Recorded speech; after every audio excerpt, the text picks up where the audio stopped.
ಈಗ ಇಲ್ಲಿ ಯಾವ ನಿರ್ಣಯಗಳನ್ನ ತಾವೆಲ್ಲ ಆಗಲೇ ಕೈ ಎತ್ತು ಮುಖಾಂತರ ಅನುಮೋದನೆ ಮಾಡ್ತೀರಿ. ಖರೀದಿ ಕೇಂದ್ರ ಆಗೋವರೆಗೂ ಈ ಹೋರಾಟ ಪ್ರಾರಂಭ ಆಗಿರುತ್ತೆ.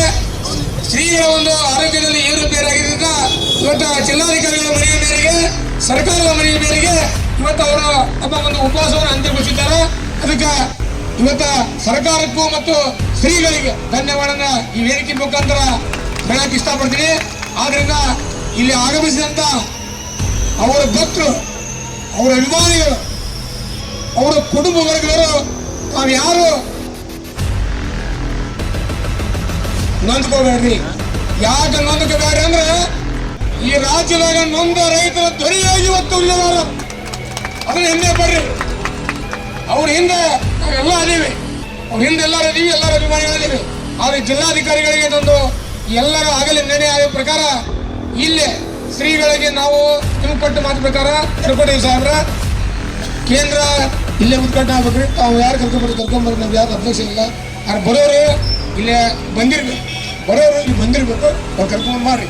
ಅವ್ರ ಉದ್ಘಾಟನೆ ಇಲ್ಲೇ ವೇದಿಕೆ ಮ್ಯಾಗ ಆಗ್ತದೆ ಅಂತ ತಾವು ಭರವಸೆ ಕೊಟ್ಟರೆ ಅದಕ್ಕೂ ನಮ್ದೈತಿ. ಅವ್ರ ಗಂಭೀರವಾದ ವಿಚಾರ.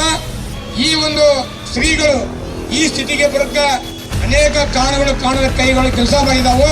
ಅವ್ರು ಹೆದರಲ್ಲ, ಅದು ಏನಾದ್ರು ಗೊತ್ತಿಲ್ಲ. ಅದಕ್ಕೆ ಅವರು ಬಂದಂತ ಬೆದರಿಕೆಗಳ ಬಗ್ಗೆ ಸೂಕ್ತವಾದ ತನಿಖೆಯನ್ನ ಮಾಡಬೇಕು ಅಂತೇಳಿ ವೇದಿಕೆ ಮುಖಾಂತರ ತನ್ನೆಲ್ಲರ ಒಂದು ಅಪ್ಪಣೆ ಪಡೆದು ಈಗ ಮಾನ್ಯ ಜಿಲ್ಲಾಧಿಕಾರಿಗಳಿಗೆ ಒಂದು ಮನವಿಯನ್ನ ಈ ಒಂದು ಮಾತಿನ ಮುಖಾಂತರ ಬರ್ಕೊಳಕತ್ತಿಲ್ಲ, ಮನವಿ ಅರ್ಪಿಸ್ತಾ ಇದ್ದೀವಿ.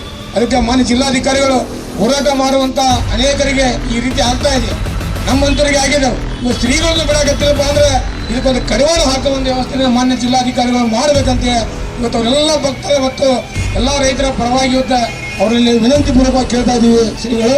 ಆದ್ರಿಂದ ಮಾನ್ಯ ಜಿಲ್ಲಾಧಿಕಾರಿಗಳು ತಮ್ಮೆಲ್ಲರ ಆಸೆ ಅಂತ ಶ್ರೀಗಳಿಗೆ ಒಂದು ಉಪವಾಸವನ್ನು ಬಿಡಿಸುವಂತ ಒಂದು ಎಳ್ಳೀರು ಕೂಡ ಒಂದು ಮುಖಾಂತರ ಅವರು ಬಿಡಿಸಬೇಕು. ಭಾರತ್ ಮಾತಾ ಕಿ